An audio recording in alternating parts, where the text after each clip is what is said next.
Temos muitas igrejas aqui representadas. Não vai dar para a gente, né, fazer aquele... as igrejas que são quase 40 igrejas, se eu não me engano. E louvamos a Deus por isso. Muita representação da nossa denominação, pessoas de outras igrejas também presentes aqui. Mas estamos muito felizes com isso. Já é algo que a gente tem alimentado já há muito tempo no IBRMEC. A gente está trabalhando em algumas áreas, né, de ministério da igreja.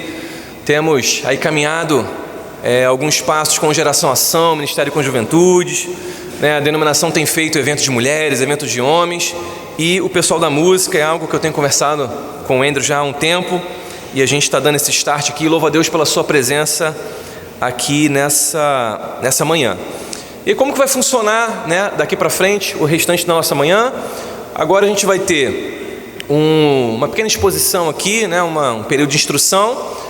A gente vai ter alguns anúncios ao final dessa instrução. A gente vai ter um coffee break ali, né? O pessoal que chegou mais cedo já pôde experimentar um pouquinho, mas depois a gente vai ter um coffee break ali, uma meia hora, para você não só comer o bolo, tomar o café, mas principalmente para você interagir. A gente deixou essa meia hora, né, esse tempo um pouquinho maior aí para o coffee break, exatamente para você trocar experiências, né? Então eu incentivo você, né? Eu sei que alguns são tímidos, mas eu incentivo você ali no horário do intervalo, procurar alguém que você não conhece, alguém de uma outra igreja, né, e puxar um assunto ali. De repente você vai descobrir alguém que toca o mesmo instrumento que você, ou alguém que ministra louvor na igreja assim como você. E isso é importante, né, porque nós viemos aqui até a catedral, cantamos juntos, a gente vai ouvir uma instrução, mas o que há de valioso também nesse tipo de encontro é essa interação.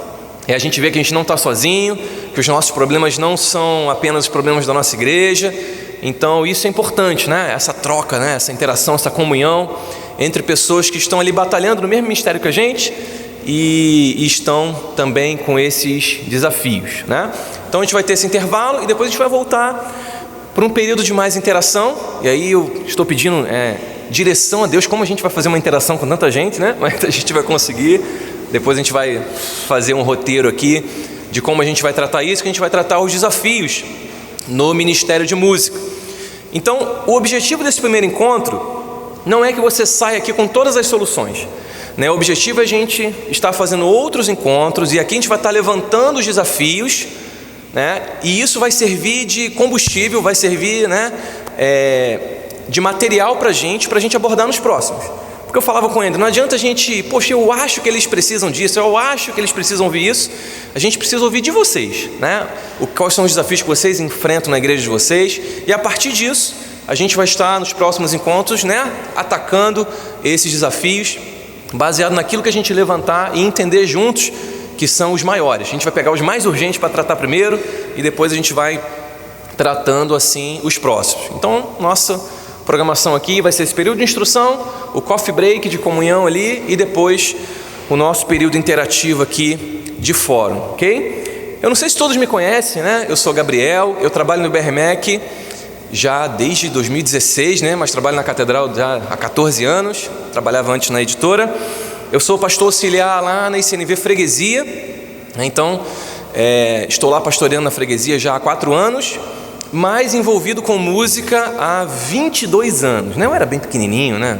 Então eu sei que você vai entender isso, né? Envolvido com música, baterista, tocando violão, né? Mais recentemente ministrando louvor. Então sei bem, né, dos desafios, sei bem das dificuldades, né, que a gente enfrenta no Ministério de Música, e a gente vai começar abordando isso aqui um pouquinho. O que eu queria trazer para a gente hoje, né, eu dei esse tema, o desejado equilíbrio na era dos extremos. A gente vai tratar só de uma frase. A gente daqui a pouco vai ver qual é essa frase e a gente vai destrinchar isso. Mas por que eu coloquei esse tema? Porque hoje nós vivemos em uma época extrema em todos os assuntos. As pessoas não conseguem ter uma visão equilibrada das coisas. Tudo, né, a gente precisa ser extremo. E quando a gente fala da música na igreja, não é diferente. A gente vive ali um desafio, né, uma guerra ali entre extremos. E o que a gente vai tentar fomentar aqui é esse desejado equilíbrio nessa era dos extremos. Pode passar aí para mim, por favor, João?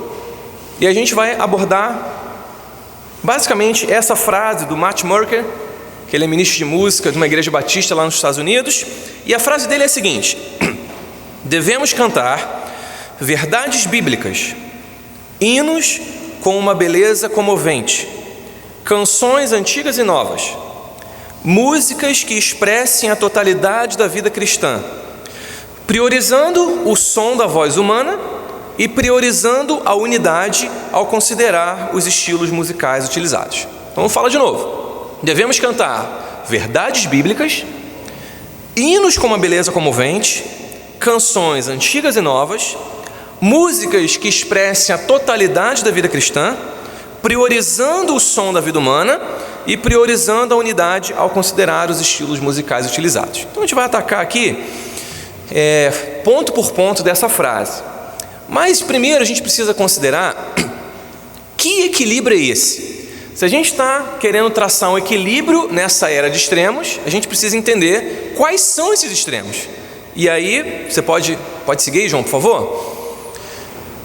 Nós vivemos em um dilema de dois extremos quando a gente fala de música na igreja, que nós temos de um lado um tradicionalismo estéril. Nós temos uma parcela de pessoas envolvidas com música que são aqueles saudosistas nostálgicos e que estão agarrados com a sua nostalgia e não abrem mão dela de maneira alguma e suspeitam de qualquer coisa nova que exista. Nós temos essa parcela. E temos uma outra parcela de pessoas envolvidas com música na igreja, que são aqueles da inovação vazia, aqueles que adoram as novidades. Aqueles que, a música saiu hoje no YouTube, amanhã ele já quer fazer na igreja, e aí ele diz que os hinos são antiquados, não, a gente já não canta mais isso foi para uma outra geração, a gente tem que se focar no novo. Então nós vivemos esse dilema entre pessoas que estão agarradas a um legado passado e não abrem mão, não abrem espaço para nenhum tipo de inovação e novidade, e outro lado, as pessoas que acreditam que a novidade é que vai trazer algo melhor para a música da igreja, e a gente tem que superar as coisas, não, isso funcionou há 30 anos atrás, hoje é diferente, e a gente vive nesse dilema. E o nosso grande desafio é só equilibrar isso, Simples, gente? Equilibrar esses extremos. E aí eu acho que a frase do Matt Murray vai ajudar a gente um pouquinho nesse caminho, certo? Pode passar aí, por favor? A gente vai tratar do primeiro ponto que ele falou. Nós devemos cantar verdades bíblicas. Todos aqui concordam com isso, certo? Sim? Devemos cantar verdades bíblicas. Mas o que significa cantar verdades bíblicas? Dependendo da pessoa, se a pessoa é um tradicionalista ou se ele é um inovador, isso tem conotações diferentes. Então, cantar verdades bíblicas tem dois aspectos que se equilibram. Em primeiro lugar, nós devemos cantar textos bíblicos. Então está escrito aí, o ato de cantar a palavra de forma literal, mantendo fidelidade ipsis literis, ou seja, exatamente como o texto diz, fidelidade ao texto sagrado como ponto de partida inabalável. Então, se nós temos compositores inspirados, porque o salmista é um compositor inspirado, e literalmente inspirado teologicamente falando, porque a composição dele se tornou parte do cânon sagrado, Então, se nós temos parte do texto sagrado, do texto infalível, nós podemos, nos apegar a esses textos e cantar esses textos, e cantar a palavra de Deus. Tudo isso é muito saudável. Só que nós estamos na era dos extremos. E na era dos extremos as pessoas dizem, não, para manter a fidelidade bíblica, nós só podemos cantar os textos literais da palavra. Qualquer outro tipo de coisa além disso é uma inovação e não serve. E aí nós devemos equilibrar isso. Nós devemos cantar textos bíblicos, nós devemos cantar a palavra, mas nós devemos também cantar princípios bíblicos. Está escrito aí, são verdades extraídas do texto, mas expressas artística e poeticamente, permitindo que a arte humana sirva à revelação divina. Então, esses dois aspectos de cantar verdades bíblicas, eles se equilibram. Nós devemos cantar a palavra de Deus. Músicas que temos que são literalmente salmos, que são literalmente o texto lá de Colossenses, textos do Novo Testamento. Então nós devemos cantar essas músicas que são literalmente o texto bíblico, mas devemos também utilizar a expressão artística que Deus nos concedeu para artisticamente e poeticamente extrair os princípios da palavra de Deus, e às vezes não necessariamente exatamente com a letra da Bíblia, mas músicas que expressem um princípio bíblico, uma verdade extraída do texto, e a gente traduzir isso poeticamente para que a nossa arte sirva à revelação de Deus. Então nós nem inovamos completamente e nem ficamos arraigados simplesmente aos compositores bíblicos. Então quando nós falamos que devemos cantar verdades bíblicas, nós estamos abordando essas duas coisas: textos literais da palavra de Deus, mas muitas vezes esse argumento, não, eu preciso cantar um texto literal da palavra de Deus, é uma espécie de refúgio da nossa preguiça de compor, né, gente?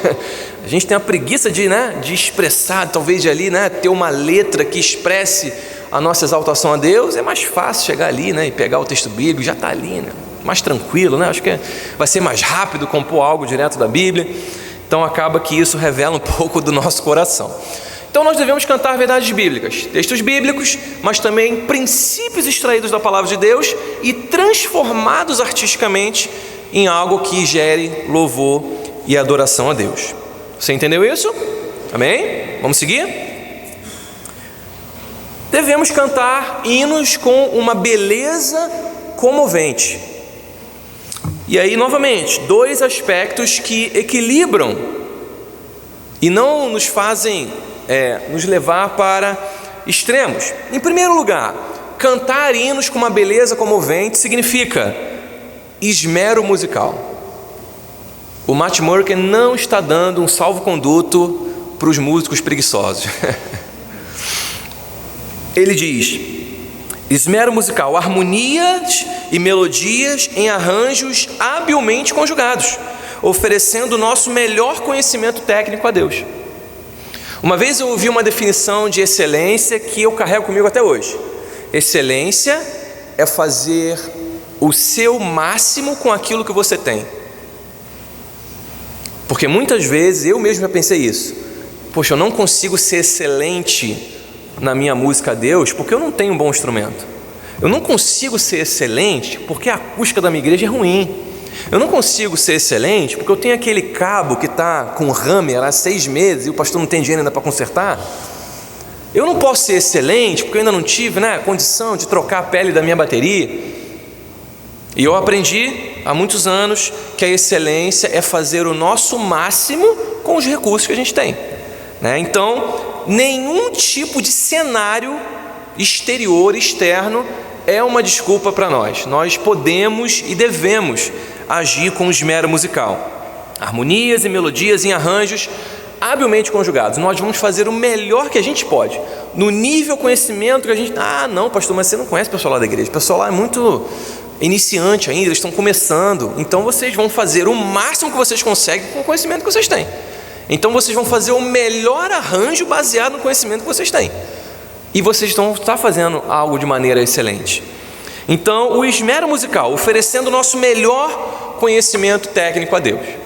Só que na era dos extremos, se eu falo só isso, as pessoas acham, e principalmente os músicos, acham que é uma grande performance. Eu vou chegar aqui e eu vou colocar todas as notas que eu sei. E o cantor vai fazer todos os melismas que ele conhece, na mesma música, ao mesmo tempo, Essa é a era dos extremos, mas a gente equilibra essa era dos extremos, equilibramos o esmero musical, oferecer o nosso melhor conhecimento técnico a Deus, com simplicidade congregacional. A música que toque o coração da igreja e seja acessível à participação de todos. E nós sabemos que às vezes a nossa performance é muito legal, a gente olha para o nosso companheiro e fala assim, que maneiro, mas isso não está servindo a congregação. Então nós devemos unir o nosso esmero musical, a nossa excelência, o nosso melhor conhecimento técnico que a gente tiver a Deus, junto com uma música que toque o coração da igreja e seja acessível à participação na igreja.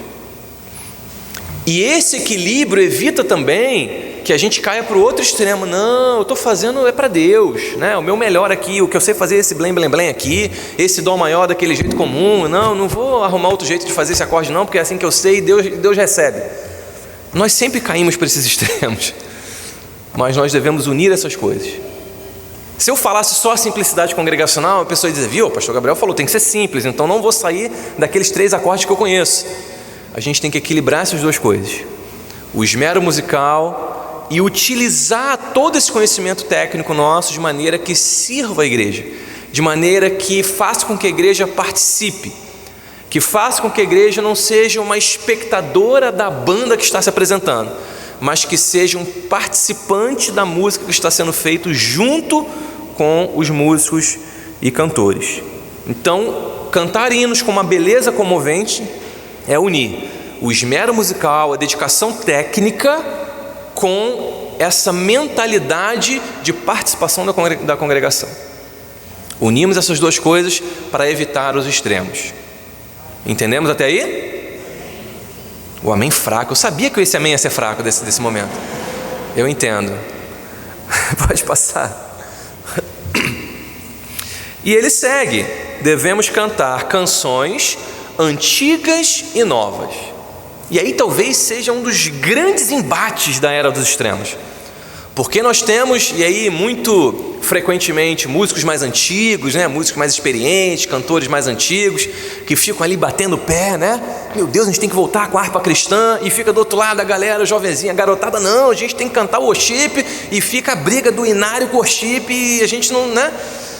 E a gente precisa achar o meio do caminho. E o Matt Murray não está dando razão para nenhum dos dois, ele está falando, vamos cantar canções antigas e novas. E por que a gente fala sobre isso? Em primeiro lugar, uma preocupação geracional, contemplar todas as faixas etárias presentes.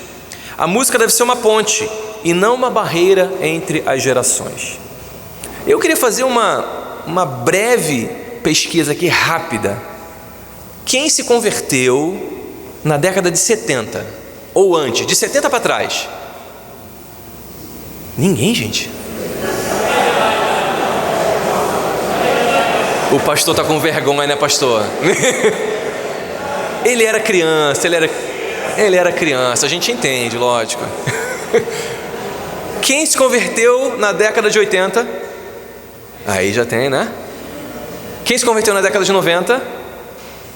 Quem se converteu na década de 2000? Quem se converteu na década de 2010? Quem ainda não se converteu? Porque eu não vi as mãos todas levantadas.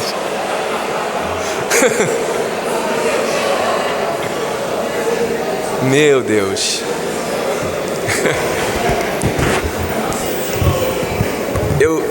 Só um parênteses, eu estava aconselhando um casal de noivos. E aí eu falei, não, porque, né? Vocês nasceram em que ano? E a menina falou assim, não, eu nasci em 2010.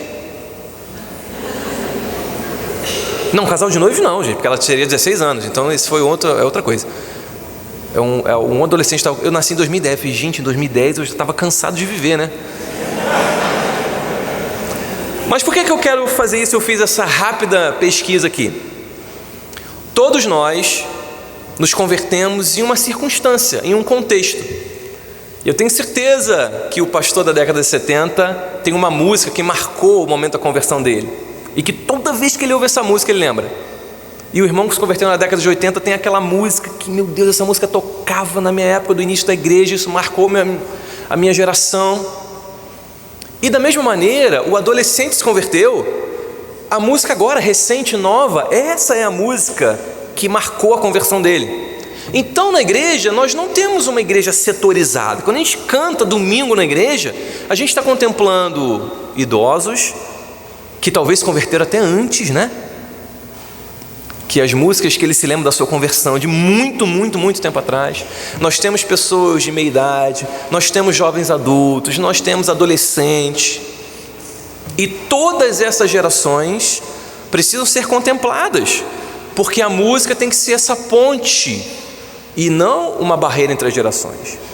Se a gente ligar o drive da guitarra e começar a tocar o worship de ponta a ponta, os nossos idosos não serão contemplados na música da nossa igreja. Mas se por outro lado, se a gente abrir o inário e ligar o órgão e começar a tocar as músicas no órgão, as gerações mais novas não serão contempladas na música da nossa igreja. Então, de alguma maneira, a gente precisa equilibrar essa era dos extremos. Nós devemos nos preocupar com as gerações que estão representadas na congregação que está diante de nós. Então, essa preocupação é importante. E o equilíbrio disso é uma abertura ao novo criativo. Precisamos cantar canções antigas e novas. Não só canções novas aqui não são canções lançadas recentemente. Quando eu estou dizendo canções novas, eu estou falando também de uma abertura ao novo criativo. O reconhecimento da contribuição de cada período da música cristã no canto congregacional. E ali eu coloquei um chamado ali para eu não me esquecer de falar isso. Nós precisamos investir nos nossos compositores. Nós temos muitos talentos na nossa igreja. E é muito legal tocar a música, né? Que está todo mundo cantando. É mais fácil, o arranjo está pronto. Não precisa parar, sentar, quebrar a cabeça, né? Compor a música. Mas muitas vezes é enriquecedor para a nossa congregação nós cantarmos coisas que estamos vivendo, que estamos vivenciando. E quando a gente compõe no contexto da igreja local, nós estamos expressando aquilo que a gente está passando. Lá na nossa igreja na freguesia, em 2026, nós falamos que esse é o ano da igreja, estamos abordando, né, temas sobre a igreja. Olha que bênção seria se a gente começasse a compor coisas sobre a igreja, coisas que falassem aquilo, né, ao rumo que a gente está tratando no dia a dia da congregação. Se em vez de a gente só copiar músicas e arranjos que vemos por aí, a gente passar a produzir música nossa para que abençoe a nossa igreja. E quando eu falo produzir música nossa, eu não estou falando vamos fazer um clipe, lançar no YouTube, ficarmos famosos e aí termos uma agenda e aí colocarmos lá a agenda, mês de maio, estamos lotados. Estou falando nada disso. Eu estou falando às vezes de uma música que só a sua igreja vai conhecer e está tudo bem. Nós compormos, nós sermos a expressão, a voz da nossa igreja local por meio da música. E aí eu queria incentivar você. Eu não sei se você já está envolvido, né? Se você já tem esse hábito de compor. E eu quero pedir um favor a você. Se você tem o hábito de compor, ou se você conhece alguém na sua igreja que compõe e não está aqui nessa manhã, eu peço que você me procure ao final. Nós vamos orar a respeito de algo, né? Não vou dizer nada além disso. Me procure ao final. Estamos, né, buscando esses talentos de composição para a gente trilhar um caminho bom, um caminho de equilíbrio, né? A gente tem muita dificuldade, às vezes, de traçar algo que seja baseado na nossa teologia, né? A teologia da outra igreja é muito legal, mas tem uma parte, né, que a gente... E aí a outra igreja tem uma parte que a gente concorda e a outra não dá. E na música, às vezes é isso, a música, poxa, que música linda, chegou na última linha, fala uma besteira, vou ter que jogar fora a música, não tem como, né? E a gente pode produzir coisa boa, coisa nossa, e quero trazer esse incentivo a você. E se você ouviu o chamado, me procure ao final. Vamos seguir. Devemos cantar músicas que expressem a totalidade da vida cristã. E como a gente vai traçar o equilíbrio nisso? Evitar monotemas. Fugir da armadilha de cantar apenas sobre um assunto. Cantar só sobre vitória, cantar só sobre salvação, cantar músicas focadas no eu. A gente tem uma tendência de centralizar, né, direcionar um pouco o foco das músicas, às vezes, para a mesma coisa. E isso está enraizado em algo mais profundo que a gente vai precisar trabalhar posteriormente melhor. Isso está baseado no fato de que muitas vezes o repertório é escolhido unicamente pela pessoa que está ministrando louvor. Então aquela pessoa, ela acaba espelhando no repertório a experiência que ele teve durante a semana, então a experiência individual de alguém se torna a expressão da igreja todo domingo. Então talvez uma escolha coletiva de repertório seja algo que diversifique mais, que, né, deixe mais difundido isso, para que não seja uma experiência muito personalista daquilo que vai ser cantado na igreja, né? Então, muitas vezes a gente foca, né, a não ser que seja, né, um momento especial, um domingo de Páscoa. Logicamente, a gente vai cantar sobre salvação, sobre a morte de Jesus, né? Mas evitar essa armadilha de ficar cantando mesmo, né, uma mesma ênfase de músicas.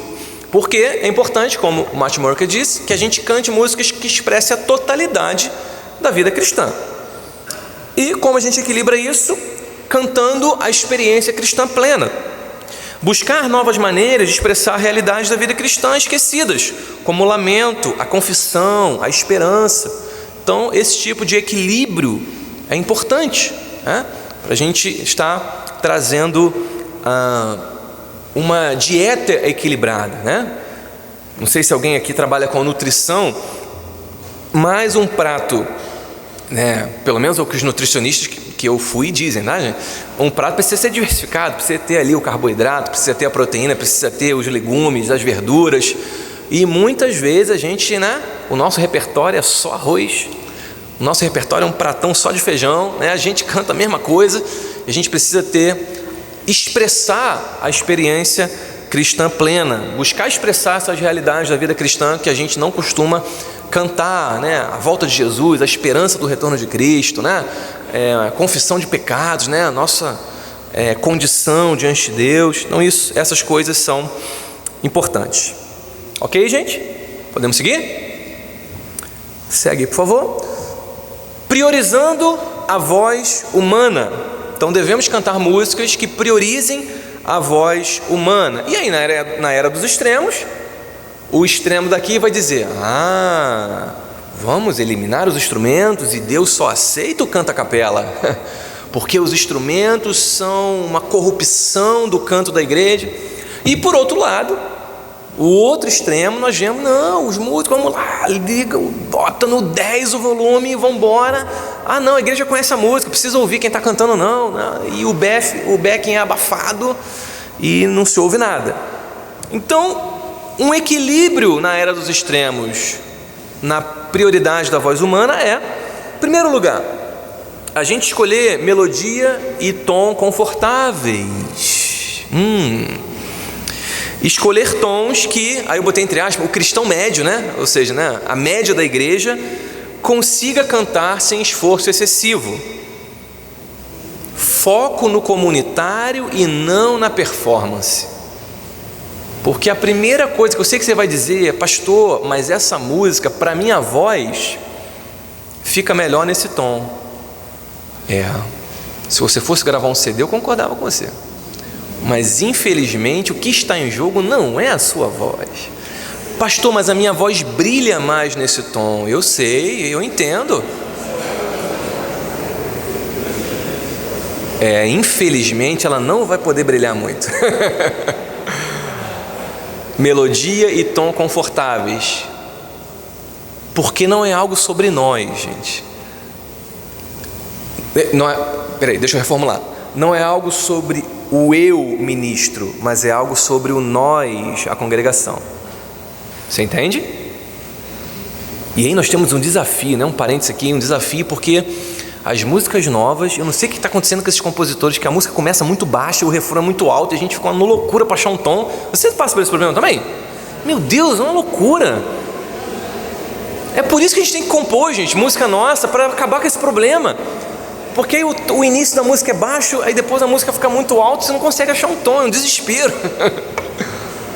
Achar melodia e tom confortáveis. Então escolher tons que a igreja consiga cantar sem esforço excessivo. O foco é a comunidade está cantando conosco e não a nossa performance. E o equilíbrio disso é o volume adequado. A banda deve respeitar a dinâmica da música, apoiando a voz da congregação para enaltecer a mensagem cantada. Então a banda deve também manter a dinâmica, né, ali correta da música. Não adianta você cantar uma música que ela tem, né, um beat mais acelerado, uma música que tenha mais pressão dos instrumentos. Se você cantar sem pressão, a música, né, ela murcha, né? Então, talvez seja até o caso de, olha, a gente precisa cantar, a gente vai cantar essa música mesmo? Porque se a gente tocar na dinâmica da música, todo mundo vai ficar surdo, mas se a gente tirar a mão, a música morre. Então talvez seja melhor não cantar, né?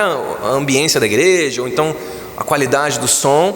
Então isso é importante. Também a banda deve respeitar a dinâmica da música e apoiar a voz da congregação para enaltecer a mensagem cantada. Então a banda é o grande suporte para que não só o dirigente e o backing cante, mas que toda a igreja cante, né? Então é importante que a gente faça esse exercício, né, de ouvir a igreja cantando, de dar a prioridade para a voz humana em detrimento da performance, né, pura e simples. Ok? Seguindo aí para a última parte da frase, devemos manter a unidade nos estilos musicais utilizados. E aí, na era dos extremos, nós temos um extremo que diz: não, toda a cultura vem de Deus, Deus inspirou e nós vamos tocar todos os ritmos que forem possíveis. Olha que riqueza da cultura brasileira, e tudo isso é verdade. E vamos tocar tudo que for possível. E do outro lado, outro extremo, fala assim: não, esses ritmos são ritmos do diabo. A gente tem que cantar só os ritmos gospel, só os ritmos evangélicos. É só os Estados Unidos que produz música, né, cristã de verdade. São só os ritmos europeus que valem. São os extremos, né? Então, como que a gente equilibra e traz essa unidade nos estilos musicais utilizados? Primeiro, nós devemos vencer os preconceitos musicais, superar a barreira contra estilos considerados menos espirituais, especialmente ritmos da cultura brasileira. E aí o pessoal desse extremo aqui está assim: yes! Calma. Mas devemos ter sensibilidade contextual, analisar o histórico da congregação e trabalhar com empatia e sabedoria pastoral na transição ou inclusão de novos estilos musicais. Isso é importantíssimo. Eu conversava com uma pessoa que é da América sobre música na igreja, e ela me perguntava como que é a música da igreja. Eu falei: é igualzinho aí nos Estados Unidos, a gente faz igualzinho. Aí ela: não é possível, mas vocês têm uma riqueza musical tão imensa. A gente entrou nesse assunto. E eu falei: não, é verdade, só que, aí eu entrei no assunto da sensibilidade contextual. Nós temos uma estrada longa para a gente amadurecer nesse ponto. Por quê? Muitos dos ritmos da cultura brasileira são ritmos que remetem a um passado sem Cristo. E talvez parte da congregação, ao ouvir aquele ritmo, ela se lembre dos seus tempos sem Cristo, antes do Evangelho. Eu vou te dar um exemplo. Eu não tenho especificamente um problema com isso, mas toda vez que eu ouço um pagode, eu fecho os meus olhos e eu lembro do churrasco da família, os meus tios bêbados com o espeto de linguiça. Ou seja, aquele ritmo traz uma memória para mim. Então, se tocar um pagode na igreja, eu vou me concentrar para não lembrar do churrasco da minha família e meus tios caindo de bêbado. É só um exemplo assim, singelo, de coisas às vezes muito sérias, né? Pessoas que tiveram experiências assim, muito marcantes negativamente na sua vida e que envolvia, né, questões, né, de ritmos musicais e coisas desse tipo. Então é importante a gente não se conformar com uma estética americanizada das nossas músicas, ok? Mas essa nossa jornada de superação desse preconceito musical tem que ser feito com sensibilidade e sabedoria pastoral, contextualmente, caso a caso. Eu não vou ser inconsequente aqui de dizer esses ritmos está liberado, pode fazer, esse não pode. Essa é uma tarefa do Ministério de Música da sua igreja com o seu pastor. Vocês analisarem isso. Ah não, olha, o histórico da nossa igreja, pessoal que está aqui, Eles vieram desse contexto, então esse ritmo aqui acho que não vai ter condição, mas talvez aquele outro sim. Então isso é importante, isso é algo a ser analisado localmente. Talvez na sua igreja os ritmos nordestinos não sejam um problema, tocar um baião, tocar um shot, alguma coisa assim, talvez não seja um problema. Mas pergunta lá para o pessoal da ICNV lá do Nordeste, pergunta para o pastor Robson de Campina Grande, que tem o maior São João do mundo lá. Talvez seja o contrário, né? Os ritmos daqui não sejam um problema para lá e os ritmos de lá são problemáticos. Você entende como isso precisa ser manejado com cuidado? A gente analisar o histórico da nossa congregação e trabalhar com empatia e com sabedoria pastoral nessa transição, nessa inclusão de novos estilos musicais. Porque o nosso objetivo é buscar unidade. Esse não deve ser um fator que traga divisão, que traga confusão na igreja, mas é algo que traga unidade. E isso vai exigir dos músicos, vai exigir dos cantores também um pouquinho mais de estudo, né? Porque os ritmos brasileiros, todo baterista sabe que exige um pouquinho, né? Baterista do worship, né? É mole, né? Para você tocar um ritmo brasileiro direitinho, você vai ter que estudar, para não ficar o baião de japonês, né? Parece um japonês tocando baião. Então vai exigir mais da gente, né? Então a gente precisa abrir o nosso olhar, abrir o nosso leque para essa representatividade da nossa cultura, que é importante, mas estou fazendo essa ressalva 800 milhões de vezes. A gente perceber o contexto da nossa igreja, entender, olhar para a nossa congregação e dizer como nós vamos servir a nossa congregação melhor com os estilos musicais que a gente vai utilizar. Estamos entendidos, gente? Amém? Pode seguir? E aí, a inteligência artificial resumiu para mim, né? A gente já até sabe quando a arte é da inteligência artificial, né? E já tem aquele jeitinho, né? O equilíbrio na era dos extremos, né? O diagrama de equilíbrio congregacional, evitando o tradicionalismo estéril e a inovação vazia. De um lado, o tradicionalismo estéril, aquele saudosismo nostálgico, né? Aquela resistência às novidades, né? Às coisas novas, aquele apego, né? À forma, esquecendo um pouco ali da essência do coração. E do outro lado, a inovação. Do outro lado é a parede preta e fumaça e luzes e festa. A paixão, né? Pela coisa nova, aquela cultura de performance que abafa a congregação. Como que a gente vai fugir disso? Como a gente não vai cair nesses extremos? E aí, como a gente vai integrar esse passado com esse frescor do presente? Como a gente pode unir essas coisas? O caminho nem é o saudosismo nostálgico, antigamente que era bom, as músicas de antigamente. Gente, tem música nova muito boa e tem música antiga que é muito ruim. Ou então o pessoal, não, agora é que é bom, não, esses ritmos aí estão ultrapassados. Não, mas vai cantar desse jeito mesmo, né? Meu Deus, estou seguindo. Não, isso aí já foi. Não, agora vamos transformar Estou Seguindo a Jesus Cristo em worship, vamos fazer tudo, vamos worshipar tudo. Esses extremos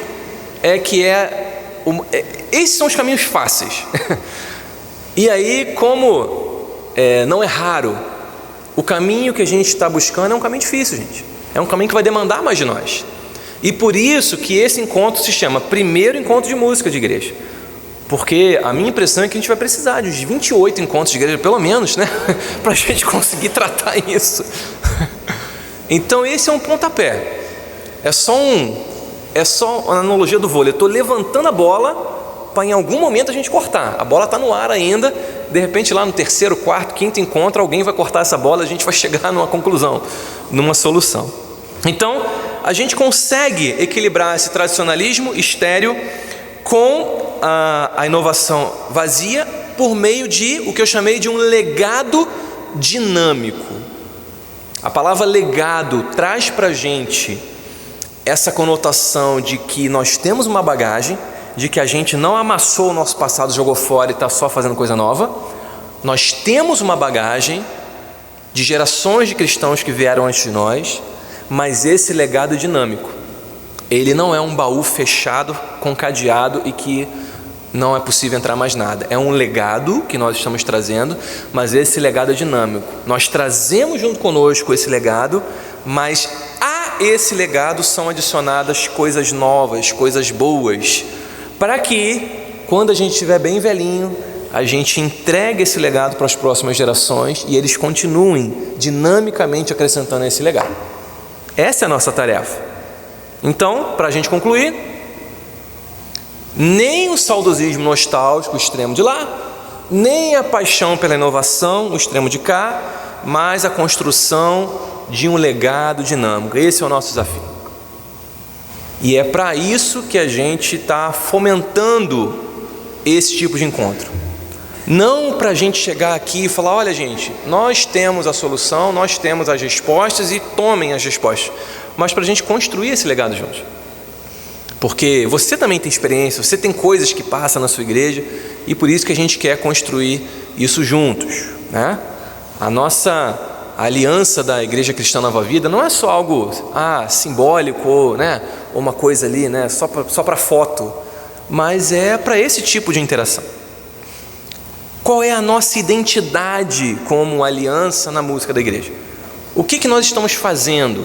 O que está acontecendo nas nossas igrejas? Vamos conversar, essa é a nossa ideia, da gente trazer esse legado e a gente conversar sobre isso, para a gente achar um caminho melhor, um caminho de equilíbrio melhor, que eu creio que é o que você procura também lá na sua igreja. Amém? Eu acho que é isso, não tem mais algum? Acho que não, né? Amém, Deus os abençoe ricamente, é isso. Amém, gente. O Andrew tem alguns anúncios antes do nosso intervalo.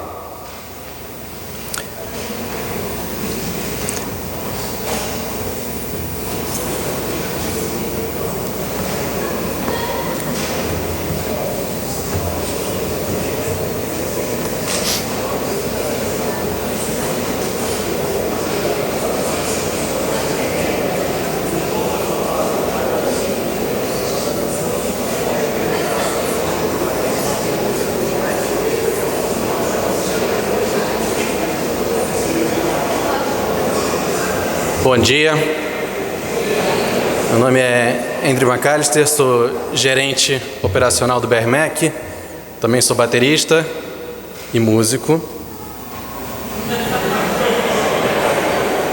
Se você é baterista, não é considerado músico pelos seus companheiros de equipe, isso é culpa sua, tá? Então bateristas são músicos sim, e se você acha que o seu baterista não é músico, ele deveria ser. Depois a gente pode conversar mais a respeito. Não era para dar um tapa no garoto, não. O pessoal já está aqui, abaixando na cabeça, meu Deus, tal, não. Hoje é o primeiro encontro de vários. A gente vai trabalhar, a gente vai chegar nos bateristas também, tá? Eu quero rapidamente compartilhar duas coisas que o BRMEC lançou esse ano. Esse ano, assim, nos últimos... Não, de maio, mês passado a gente lançou o seguinte: quantos aqui pregam na sua igreja? E desses, quantos não são pastores? Então há o tanto de gente que prega, mas não é pastor. Na Nova Vida a gente prepara muito bem os nossos pastores, mas tem muita gente que prega também que não é pastor. Então, pensando nesses, não só pregadores, mas professores. Quem aqui dá aula de escola bíblica e não é pastor? Então, muita gente aqui. Pensando... O que você mexeu? Daniel, você está mexendo no som, minha voz ficou esquisita aqui. A gente chama o baixista para tocar, ele começa a mexer na mesa durante o negócio, só atrapalha a vida da gente, né? Olha lá, até me perdi, caramba. Enfim. Então, preparamos para pregadores, professores da Bíblia. Um curso chamado Como Ler, Estudar e Ensinar a Bíblia. Então aqui a gente vai aprender, junto com o pastor John McAllister, princípios da exposição bíblica, que vai servir tanto para quem prega, quanto para quem ensina ou conduz, às vezes, um grupo de oração, um grupo de vida na sua igreja. As aplicações são diversas: líder de juventude, líder de célula, pequeno grupo. Então, se você deseja, você tem interesse em se preparar melhor para isso, a gente indica o curso de Como Ler, Pregar e Ensinar a Bíblia. Outra coisa também, quantos aqui já tiveram que aconselhar alguém na igreja sem nunca ter lido um livro sobre aconselhamento? Eu já tive que fazer isso. E a gente pensou nisso justamente quando o pastor Gabriel foi ordenado. E assim que ele foi ordenado, algumas irmãs da igreja procuraram a esposa dele para se aconselhar. Só que ela não passou pela formação de pastores da Nova Vida. E ela chegou para o pastor Gabriel e falou: o que eu faço? Ele foi lá, pegou o material dele da aula de aconselhamento e falou: deixa eu te passar aqui o que eu aprendi.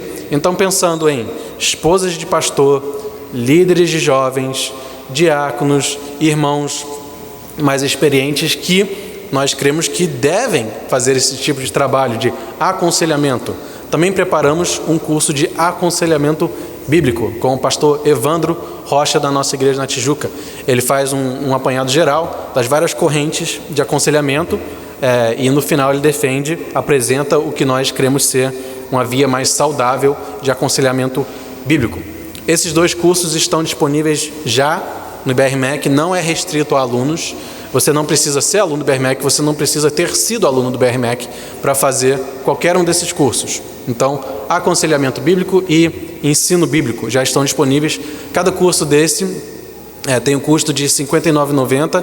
Diferente do CBT, não é um preço, não é uma mensalidade que você paga enquanto estuda, é um preço único. R$ 59,90 você tem já acesso a 8 aulas de 30 minutos cada, com direito a um certificado no final, com um trabalhinho simples, nada pesado, ok? Voltado para essa capacitação leiga de pessoas que ajudam seus pastores, já atuam de maneira ministerial, mas que talvez não almejam o ministério pastoral formal, ok? E, como o pastor Gabriel falou, esse é um primeiro encontro. A gente quer chegar no 18º, mas antes do 18º tem o